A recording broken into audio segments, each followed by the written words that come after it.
சில விசேஷமான பூஜைகள் எல்லாம் செய்யறதால மறுபடியும் அந்த சாதுடைய உடல்ல நாம உயிரை வர வைக்க முடியும். எனக்கு பார்த்தாவும் வேணாம், நீயும் வேணாம், வேற யாரும் வேணாம். அந்த சிவலிங்கம் எனக்கு கிடைச்சாலே போதும். என்ன பத்தி என்ன நினைச்சிட்டு இருக்கீங்க? நீங்க சொல்றதுக்கெல்லாம் தலையாட்டிக்கிட்டு சரி சரின்னு சொல்லுவேன்னு நினைச்சிட்டீங்களா? இந்த அமிர்தம் அவ்வளவு சுலபமா பண்ணிய மாட்டான். அர்ஜுன் தம்பியையும் அவங்க தான் வீட்டுக்கு கூட்டிக்கிட்டு வந்தாங்கன்னு கேள்விப்பட்டேன். அதுவும் உண்மையா? ஆமா சித்தையா, இப்ப என்ன அதுக்கு? அது சரி, அந்த திரிவேணி அம்மா யாரு? அவங்க பின்னணி என்ன? அவங்க எங்க இருந்து வந்தாங்க? அவங்க எதுக்கு உங்க வீட்டுக்குள்ள வந்து சேர்ந்தாங்க? அர்ஜுனை தூக்கிட்டு வந்து எதுக்காக உங்க அண்ணி மடியில போடணும்? அவங்க எண்ணம் தான் என்ன? இப்படி எந்த கேள்வியும் உங்க மனசுல உதிச்சதே கிடையாதா? அத பத்தி எனக்கு எதுவும் தெரியாத. அத பத்தி யோசிக்கிற மாதிரி சந்தர்ப்பம் எனக்கு வந்ததே இல்ல. ஆனா இப்ப நீ கேக்குறத பார்க்கும்போது அத பத்தி உனக்கு ஏதோ தெரியும்னு என் மனசுக்கு தோணுது. சொல்லு, இப்ப நீ என்கிட்ட கேட்ட கேள்விகளுக்கு உனக்கு பதில் தெரியும்ல? தெரியாதுப்பா. தெரிஞ்சிருந்தா இந்நேரத்துக்கு நானே உங்ககிட்ட சொல்லிருக்க மாட்டேன் ஐயா. எனக்கு அதெல்லாம் எதுவும் தெரியாதுங்கய்யா. ஆனா ஒண்ணு மட்டும் உறுதி, திரிவேணி அம்மா நாளைக்கு அர்ஜுன ரகசியமா வெளியே கூட்டிட்டு போறாங்கிறது உண்மை. இதை உங்ககிட்ட சொல்லத்தான் நான் காத்துக்கிட்டு இருந்தேன். விஷயத்த சொல்லிட்டேன். இதுக்கு மேல உங்க இஷ்டங்கய்யா.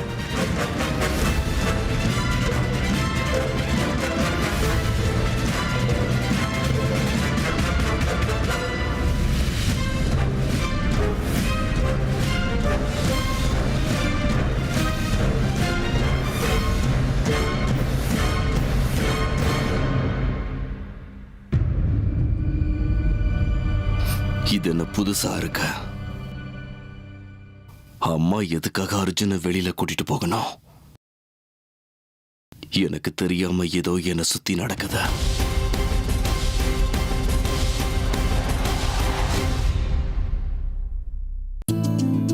சித்ரா, ஒரு ஃபைல் எடுத்துட்டு வர சொன்ன, எடுத்துட்டு வந்தியா?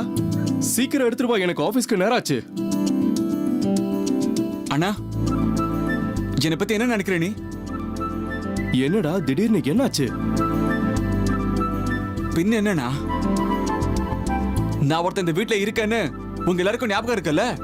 ஆபீஸ் வேலைனா எப்ப உனக்கு மட்டும் தான் பொறுப்பு இருக்கா? எனக்கு பொறுப்பே இல்லையா? அதென்ன அண்ணிய ஃபைல் கேட்கறது? என்கிட்ட சொன்னா நான் உதவி செய்ய மாட்டேனா? Hello hello hello hello, hold on. என்னாச்சு பிரதர் உனக்கு? பின்ன என்னண்ணா, ஆபீஸ் பொறுப்பெல்லாம் நீயே தூக்கி சுமந்துட்டு இருந்தா பாக்குறவங்க எல்லாம் நான் ஒரு சோம்பேறி நினைக்க மாட்டாங்க? பாக்குறவங்கள விடு, என்னை பத்தி வீட்டுல இருக்கிறவங்க என்ன நினைப்பாங்க? வீட்டுல உள்ளவங்களை விடு, என் பொண்டாட்டி என்னை பத்தி என்ன நினைப்பாங்க? எப்ப பார்த்தாலும் பொண்டாட்டி புடவை பிடிச்சி சுத்திக்கிட்டு இருக்கான், பொண்டாட்டி தாசன் சொல்ல மாட்டாங்க? சரி அர்ஜுன், இப்ப என்னாச்சுன்னு டென்ஷன் ஆகுற? அமிர்தா ஏதாவது சொன்னாலா? அவங்க எதுக்கு இதெல்லாம் சொல்லணும்? இதெல்லாம் எனக்கே புரியாதா என்ன? எனக்கு அதெல்லாம் தெரியாது. உத்தியோகம் புருஷ லட்சணம் அப்படின்னு பெரியவங்க சொல்லிருக்காங்கல்ல. இப்படி நான் சும்மா எப்ப பார்த்தாலும் வீட்டுல உட்காந்துட்டு இருந்தா என் தன்மானம் பாதிக்கப்படுது. அப்புறம் வீட்டுல யாராவது என்னை பத்தி தப்பா பேசினா என் பொண்டாட்டி மனசு வருத்தப்படும்ல. அதான் இது எல்லாத்துக்கும் ஒரு ஃபுல் ஸ்டாப் வைக்கணும்னு டிசைட் பண்ணிட்டேன். சரி, இப்ப நான் என்ன பண்ணணும்? நான் இன்னில இருந்தே உன் கூட ஆபீஸ்க்கு வர போறேன். இன்னில இருந்தா? ஆமா, இப்பவே. இங்க பாரு அர்ஜுன், நான் இருக்கும்போது உனக்கு இந்த டென்ஷன் எல்லாம் எதுக்குடா? இன்னும் கொஞ்ச நாள் நிம்மதியா வீட்டுல ஜாலியா இருண்டா. எனக்கு ஹெல்ப் வேணும்னா நானே உன்கிட்ட கேக்குறேன், சரியா? இல்லனா, இத்தனை நாள் நான் வீட்டுல இருந்ததே பெரிய தப்பு. என்ன இருந்தாலும் நான் ஒரு ஆம்பளை சும்மா வீட்டுல உட்காந்துட்டு இருந்தா நல்லாவா இருக்கும் சொல்லு? அதுவும் இல்லாம இந்த வீட்டு பெரிய பையனா நீ நம்ம வீட்டுக்காக ராத்திரி பகல்னு உழைச்சுக்கிட்டு இருக்க. நான் கடைசி பையனா வீட்டுல சும்மா உட்காந்துட்டு இருந்தா நல்லாவா இருக்கும்? இல்ல, நீ வேற இப்படி ராத்திரி பகல்னு உழைச்சிட்டு இருந்தா அண்ணி மனசு எவ்வளவு வருத்தப்படும்னா. அண்ணன் தம்பி வந்துட்டா பொறுப்புகளை சமமா பிரிச்சுக்க வேண்டாமா? அதான் நியாயம். அதெல்லாம் விட்டுட்டு சும்மா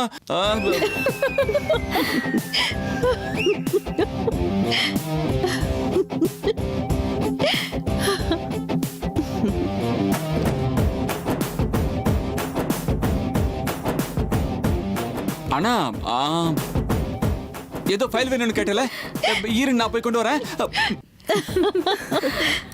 நல்ல பையன்டா. என்னமோப்பா, அண்ணனும் தம்பியும் எப்பவும் சிரிச்சுக்கிட்டு இப்படியே சந்தோஷமா இருங்க. எனக்கு அதுவே போதும். சரிம்மா, நான் வரேன். ஆ.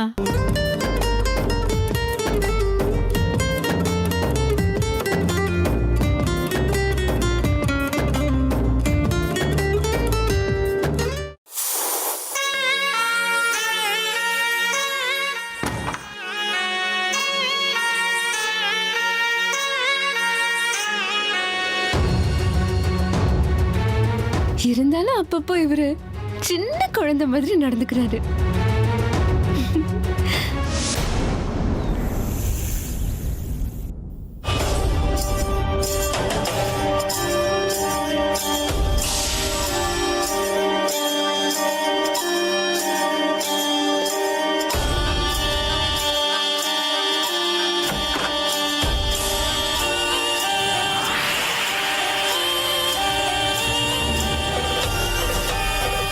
என்ன அமிர்தா, ரொம்ப சந்தோஷமா இருக்க போல இருக்கு. அப்படிலாம் ஒண்ணும் இல்ல சிஷா. என்ன விஷயம்? விஷயம் எல்லாம் ஒண்ணும் இல்ல.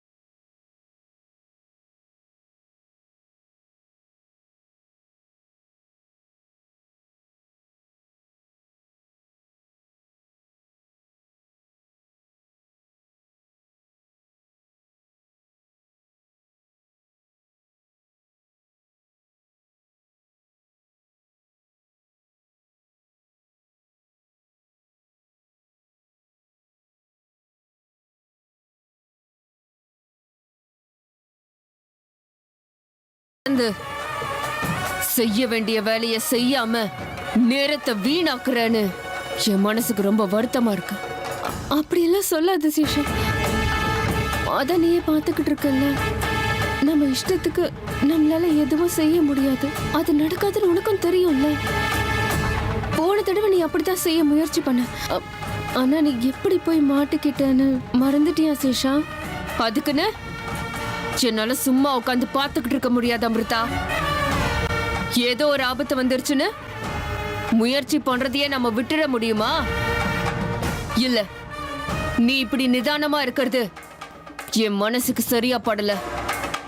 அதனால்தான் நான் இப்போ ஒரு முடிவுக்கு வந்திருக்கேன். முடிவா?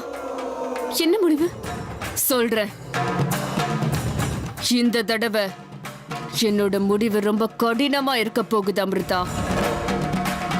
எந்தவித காரணத்துக்காகவும் நான் எடுத்த முடிவுக்கு பின்வாங்குற பேச்சே கிடையாது. நினைச்ச காரியம் இந்த தடவை நடந்தே தீரணும். சேஷா, நீ எந்த முடிவை பத்தி பேசுறேன்னு எனக்கு புரியல. தெளிவா சொல்றேன் அமிர்தா. ஆனா நான் எடுத்த இந்த முடிவுக்கு நீ துணையா நிப்ப, என்ன ஆனாலும் பின்வாங்க மாட்டேன்னு எனக்கு வாக்கு கொடுக்க முடியுமா? சேஷா எந்த முடிவை பத்தி பேசுறானே தெரியலையே. ஒருவேளை அர்ஜுன் பத்தி இருக்குமோ? ஏன் அமிர்தா மௌனமாயிட்ட?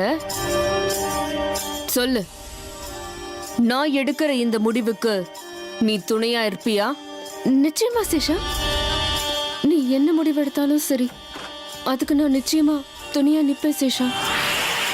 என்ன முடிவுன்னு சொல்லு. அப்படின்னா சரி, கேளு. பழி வாங்குற எண்ணம் எரிமலையா வெடிச்சு செதற இந்த நேரத்துல இந்த வீட்டுல இருக்கிற ஒருத்தர் செத்தே ஆகணும்.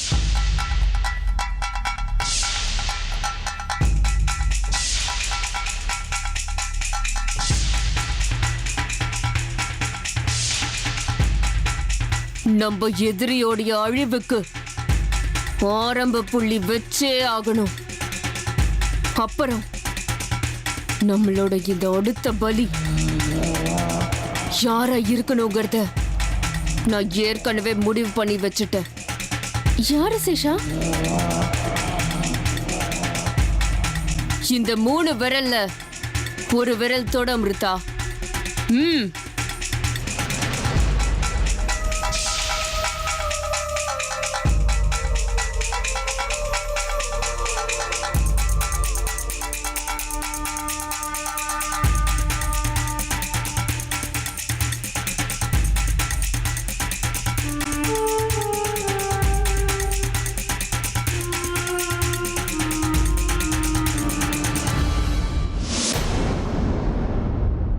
சித்தையா கேட்ட கேள்விகள் எல்லாமே சரியாதான் இருக்க.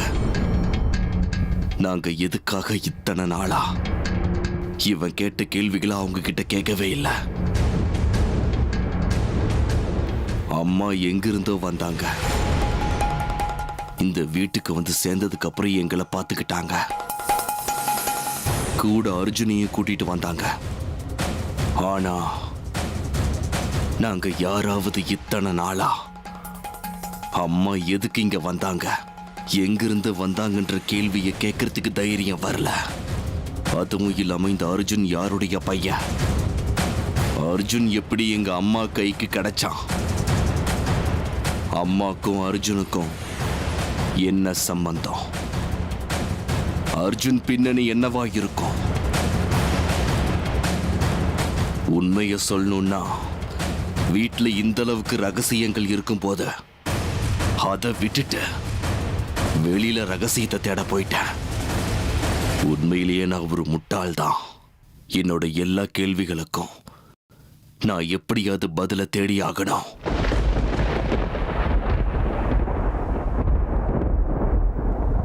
ஐயா, என்னையா நீங்க இன்னும் இங்கேயே இருக்கீங்க? எங்கேயோ கிளம்பிட்டு இருந்தீங்க? அது சித்தையா, நான் எதை யோசிச்சுட்டு அப்படியே நின்னுட்டேன். அதான், அந்த அர்ஜுன் யாரு, அவன் பின்னணி என்ன, திரிவேணி அம்மாவுக்கும் அர்ஜுனுக்கும் என்ன சம்பந்தம், இதெல்லாம் பத்தி தானே யோசிச்சுக்கிட்டு இருந்தீங்க? ஆமா சித்தையா, நீ சொல்ற வரைக்கும் இந்த விஷயத்த நான் யோசிச்சதே கிடையாது. அதை விடு சித்தையா, எனக்கு என்னமோ உனக்கு இத பத்தி எல்லாமே தெரியுன்ற சந்தேகம் இருக்கு. அப்படிலாம் ஒண்ணும் இல்ல. இருந்தாலும் நீங்க பாவம் இவ்வளவு மண்டைய குழப்பிக்கும் போது என்னால ஒரு சின்ன உதவி செய்ய முடியும்னு மனசுக்கு தோணுது. அது என்ன சித்தையா? ஏதோ எனக்கு தெரிஞ்ச விஷயத்த உங்ககிட்ட சொல்றேன். ஆனா எனக்கு இது எப்படி தெரியுங்கிற கேள்வியை மட்டும் நீங்க என்கிட்ட எந்த காலத்திலையும் கேட்கவே கூடாது. நீங்க கேட்க மாட்டீங்கன்னா எனக்கு தெரிஞ்ச ரகசியத்தை நான் உங்ககிட்ட சொல்றேன். கண்டிப்பா சித்தையா, நீ எனக்கு உதவி பண்றதா இருந்தா உன் வார்த்தைக்கு நான் மரியாதை கொடுக்கறேன். உனக்கு தெரிஞ்சதை சொல்ல. ஐயா, அர்ஜுன் சாதாரணமான குழந்தை கிடையாது. அவன் பிறந்ததுக்கு காரணமே நாகமணியை காப்பாத்துறதுக்காகத்தான் அசைக்க முடியாத நம்பிக்கை உங்க அம்மாக்கு இருக்கு.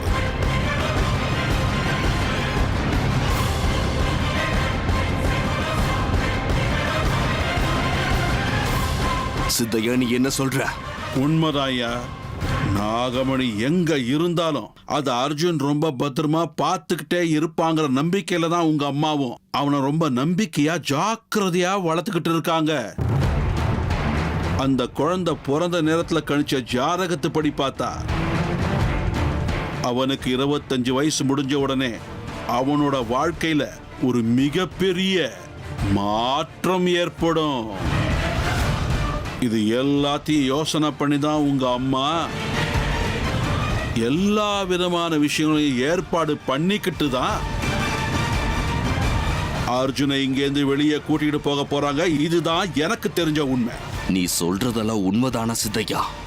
இதெல்லாம் உனக்கு எப்படி? ஐயா, கேள்வி கேட்க மாட்டேன்னு வாக்கு கொடுத்திருக்கீங்க, ஞாபகம் இருக்கட்டும்.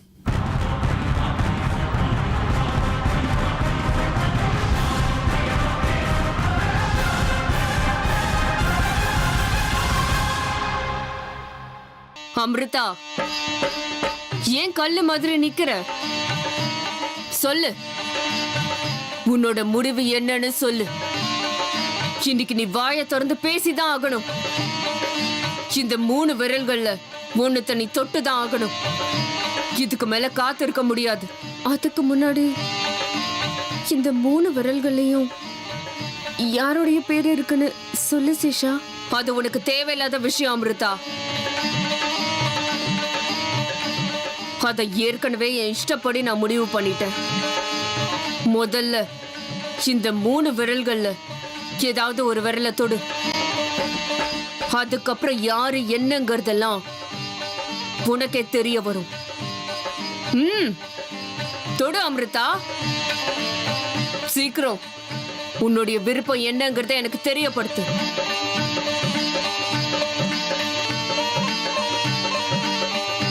ஏன் அமிர்தா இதுக்கு போய் இந்த அளவுக்கு யோசிக்கிற? எதிரி எங்க இருந்தாலும் நாமளே அவனை தேடிக்கிட்டு போய் அவனை கொன்னே தீரணுங்கிற வெறிய மனசுல வச்சிருக்கிற நாகராணிங்கன்னு நீ மறந்துட்டியா? நம்ம எதிரிய நம்ம பலி கொடுக்கறதுக்கு இந்த அளவுக்கெல்லாம் யோசிக்க வேண்டிய அவசியம் இல்ல அமிர்தா. நான் உன்னை கேட்கறதுக்கு முன்னாடியே 3ல ஒரு விரல நீ தொட்டு இருக்கணும். என்னாச்சு? திடுதிப்புன்னு எதிரிங்க மேல கருணையும் பாசமும் வந்துருச்சா? அவங்க எல்லாரும் நம்ம எதிரிங்க அமிர்தா. யார் செத்தா நமக்கு என்ன? நம்ம குறிக்கோள், நம்ம லட்சியம், நம்ம பழி தீர்றது மட்டும்தான் நமக்கு எப்பவும் முக்கியமா இருக்கணும். யாரு மேலையும் தேவையில்லாத கருணையும் அனுதாபமும் இருக்கக்கூடாதுன்னு உனக்கு தெரியும்ல. வாயை திறந்து பேச அமிர்தா. உன்னுடைய இந்த மௌனம் என்னோட கோபத்தை அதிகப்படுத்திக்கிட்டே இருக்கு. எல்லாம் ஞாபகம் இருக்கு சேஷா. நான் ஒன்னும் எந்த குறிக்கோளையும் லட்சியத்தையும் மறந்துடல. அப்படின்னா எதுக்காக இவ்வளவு தாமதம்? எதுக்காக நீ இன்னும் யோசிச்சுக்கிட்டு இருக்க அமிர்தா? எனக்கு என்னமோ நீ கொஞ்சம் அவசரப்படுறியோன்னு தோணுது. என்ன அவசரப்படுறேனா? அப்படின்னா நாம இன்னும் எத்தனை நாளைக்கு தான் இப்படி காத்துட்டு இருக்கணும்னு சொல்லு சொல்லு. எதிரிங்க நம்ம கண்ணு முன்னாடியே சந்தோஷமா நிம்மதியா நடமாடிட்டு இருக்கிறத பார்த்துக்கிட்டு சும்மா இருக்க சொல்றியா?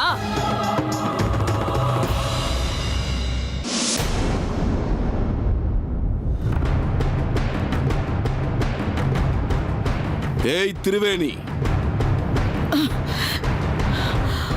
ருத்ரா, வர வர உனக்கு அகங்காரம் அதிகமாகிக்கிட்டே போகுது. நான் உனக்கு அம்மாடா, அத மறக்காத. என்ன அம்மாவா? உன்னோட எண்ணங்களை பத்தி எனக்கு தெரிஞ்சதுக்கு அப்புறம் நீ அம்மாங்கிற உணர்வு என் நெஞ்சில சுத்தமா இல்ல. சொல்றது புரியுதா திருவேணி? எனக்கும் அப்படித்தான். எந்த நிமிஷம் நீ நான் உன் அம்மாங்கிறதையே மறந்து என் கழுத்தை நெரிச்சு கொல்ல பாத்தியோ, அப்பவே அந்த நிமிஷமே நீ என் பிள்ளைங்கிற பாசம் செத்து போச்சு. அதெல்லாம் இருக்கட்டும். நான் இங்க வந்திருக்கிறது வேற ஒரு விஷயத்தை பத்தி பேசுறதுக்கு. என்ன விஷயம்? எந்த விஷயத்தை பத்தி பேசணும்? நாளைக்கு நம்ம அர்ஜுனுக்கு பிறந்த நாளுங்கிறது ஞாபகம் இருக்குல்ல? எனக்கு தெரியும். அதை என்னால மறக்க முடியுமா? ஆமாமா, அதை எப்படி மறக்க முடியும்? அது உனக்கு ரொம்ப விசேஷமான நாள் தானே. எல்லாத்தையும் பக்காவா பிளான் பண்ணி வச்சிருக்க போல.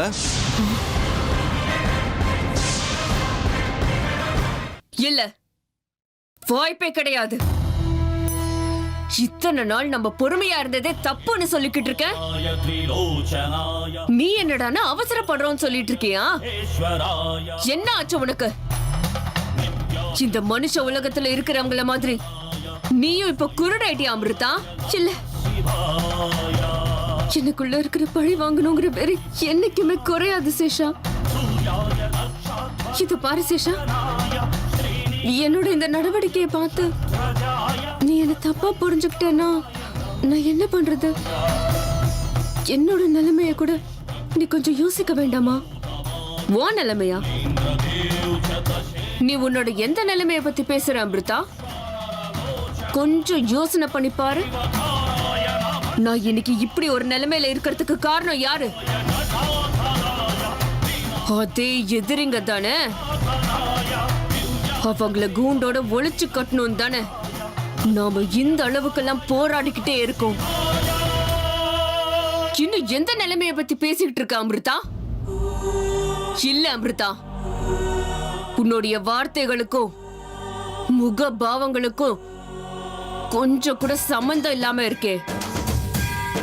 உனக்குள்ள ஆரம்பத்துல இருக்கிற அந்த பழி வாங்குற வெறியும் ஆத்திரமும்